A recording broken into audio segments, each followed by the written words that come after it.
A Premier League vive um paradoxo: estádios lotados, mas atmosferas cada vez mais frias. A média de público da liga ultrapassa os 40 mil torcedores por jogo, o que acaba colocando a Premier League entre as maiores médias de público ao redor do mundo. Premier League é a principal liga da Europa, é a liga mais competitiva, onde você tem times medianos muito fortes, é a liga mais rica, isso tudo você já sabe. Mas, mesmo com vários números positivos, seja na parte financeira, seja a média de presença de pessoas no estádio, a atmosfera dos jogos do campeonato inglês é cada vez mais criticada. Tem jogos que você assiste ali que dá pra escutar uma caneta caindo no chão, de tão silencioso às vezes que é o jogo, parece um jogo de tênis. Com exceção ali de alguns jogos do Liverpool, de alguns jogos mais quentes do Manchester United, onde a torcida tá interagindo mais, né? Você pega ali o Crystal Palace também, que tem uma torcida bastante calorosa, né? Que canta durante o jogo inteiro, eles se inspiram nas torcidas latinas. Com exceção desses times, basicamente, o Newcastle também, Newcastle tem uma torcida barulhenta. Com exceção desses times, praticamente todas as outras equipes do campeonato inglês têm ali um estádio morno, em que basicamente o estádio só começa a cantar, só faz barulho na hora do gol e ali no momento ou outro em que o time está pressionando. Tanto que é muito comum, inclusive em alguns jogos, a gente conseguir escutar mais a torcida adversária do que a torcida do time da casa, porque geralmente os torcedores que vão, né, que viajam com o clube, que vão nos jogos fora de casa, são os torcedores mais fanáticos, que fazem mais barulho. Então, nesse vídeo, vamos tentar entender por que, afinal, os estádios da Inglaterra são tão chatos, né, no sentido de não ter festa, de não ter ali bandeiras, de não ter uma torcida mais fanática cantando, igual a gente vê em outros lugares da Europa. Você tem Alemanha, França, Itália, até na Espanha, que às vezes tem alguns lugares também ali na Espanha que parece a gourmetização do futebol. Na Espanha também tem torcidas que conseguem cantar, conseguem fazer festa.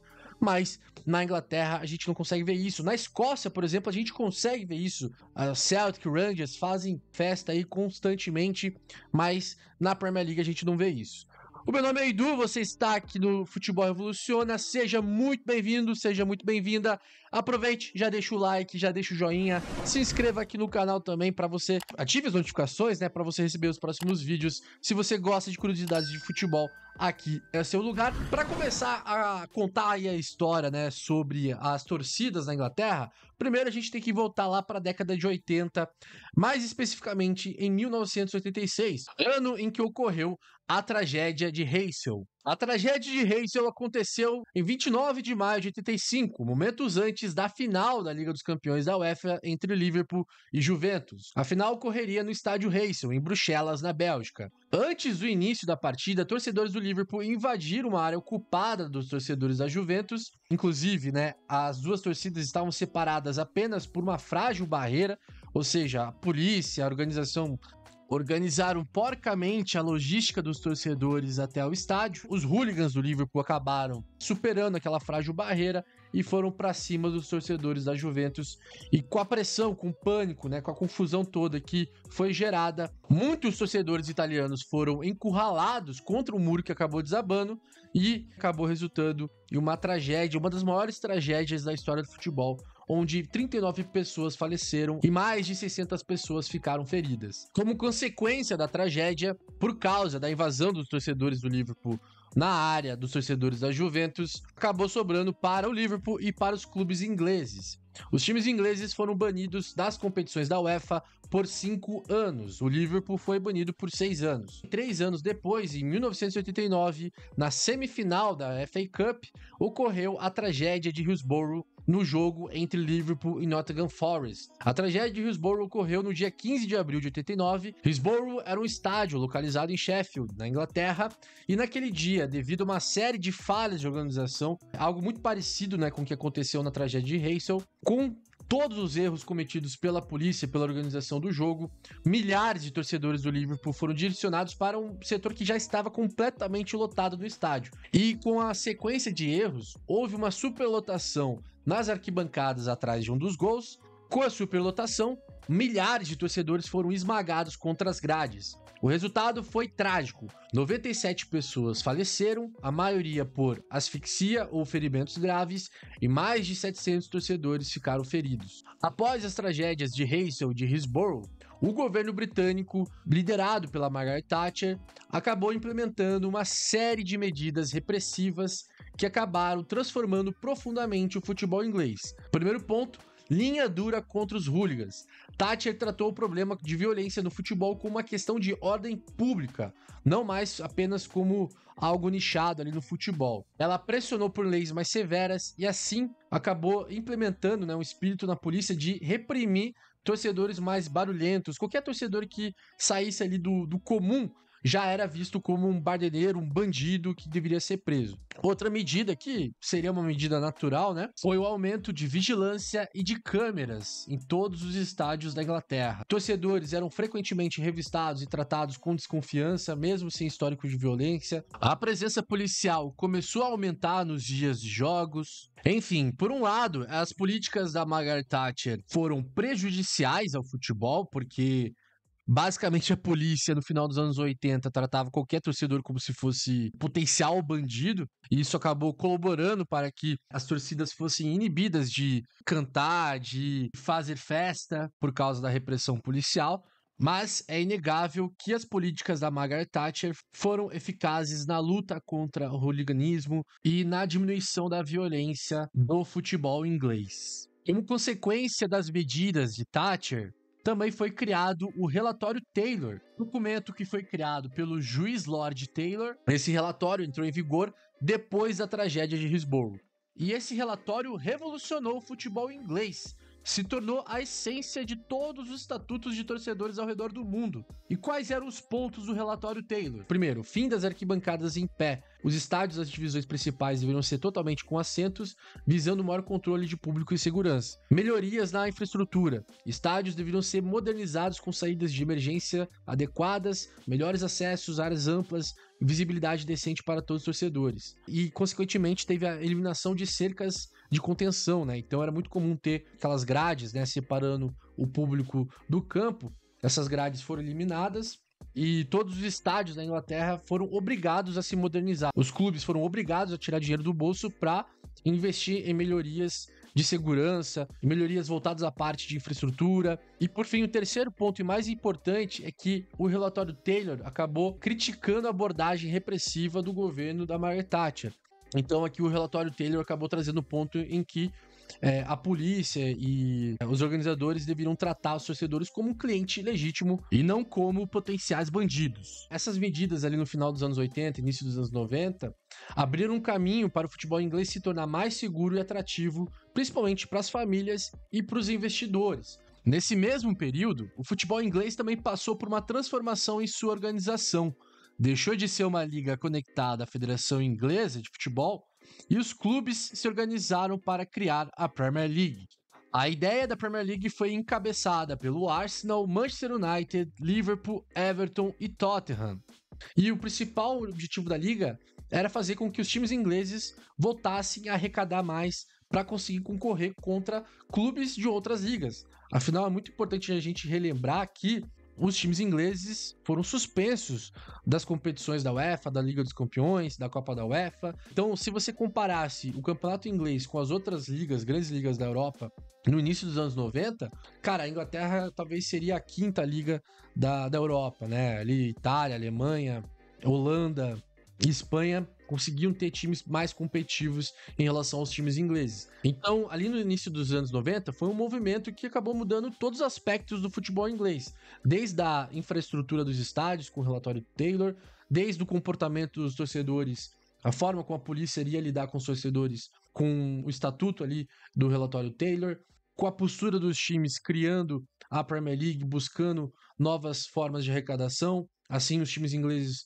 foram se consolidando ao longo dos anos 90 financeiramente. A Premier League também permitiu com que os clubes pudessem negociar diretamente os contratos de televisão com as emissoras, de TV do Reino Unido, da Europa. Isso fez com que aumentasse também a arrecadação dos clubes, com o futebol inglês se valorizando novamente, se tornou um mercado atrativo também para investidores. O Reino Unido já é naturalmente um país atrativo para qualquer tipo de investidor, né, por ter uma moeda forte, por ter estabilidade jurídica. E assim, a Premier League fortaleceu a distribuição do dinheiro arrecadado pela liga dentre os 20 clubes da Premier League. Então, na Premier League, 50% da arrecadação é dividido igualmente entre os 20 clubes, 25% de acordo com a classificação da temporada e os outros 25% de acordo com as audiências dos clubes, de acordo com o tamanho dos clubes. Então isso permitiu com que times que terminassem no meio da tabela conseguissem também ter uma boa receita. Se você pegar nos últimos 4, 5 anos aí do campeonato inglês,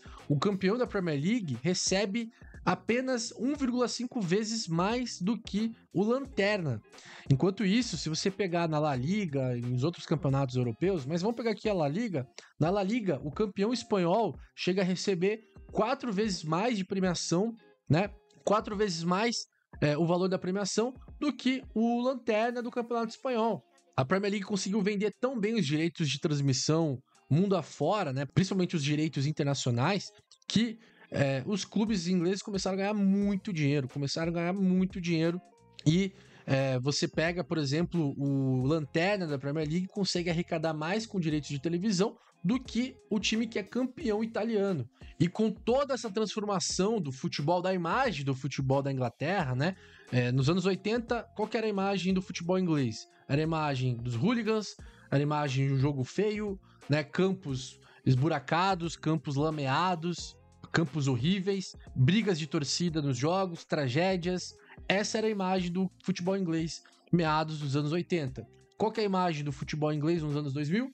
Campos perfeitos, né? Verdadeiros tapetes, tudo bem organizadinho, estádios modernos. Então, com todo esse contexto sendo alterado, é natural que os valores dos ingressos da Premier League aumentassem drasticamente com o passar dos anos. Nos anos 80, um torcedor comprava o ingresso do Liverpool por 4 libras, o que, ajustado à inflação de hoje, seria ali menos de 10 libras. Nos últimos anos, se você quer assistir um jogo do Liverpool no Anfield Road, os ingressos mais baratos ficam um valor em torno ali de 30 libras a 60 libras. Alguns jogos, né, jogos de Champions League, jogos de mais apelo, os jogos custam cerca de 90 libras para você ver ali um jogo do Liverpool no Anfield Road.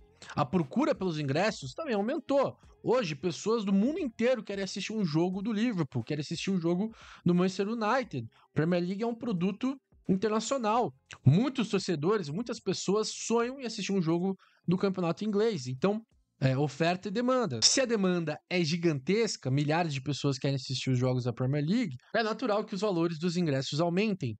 Os clubes também direcionam uma parte dos seus ingressos para clientes VIPs, para patrocinadores, então isso acaba pegando também uma parte da carga de ingressos dos clubes. Nos últimos anos, mais de 1 milhão de turistas vão aos jogos da Premier League anualmente, e com todas essas mudanças, qual que é o resultado? O resultado é acabar afastando torcedores mais populares, acabar afastando torcedores mais jovens, assim acabou mudando o perfil de torcedor que frequenta os estádios na Inglaterra, saindo os torcedores mais barulhentos, os torcedores mais fanáticos e dando espaço para torcedores mais silenciosos, torcedores que são mais consumidores, que são menos engajados, né, vocalmente ali, que vão sair berrando, né, geralmente turistas, pessoas de mais idade, pessoas com maior poder aquisitivo também, tendem a querer assistir o jogo ali de uma maneira mais tranquila, né? De uma maneira mais confortável, sem querer ficar em pé, por exemplo, e sem querer ficar cantando toda hora.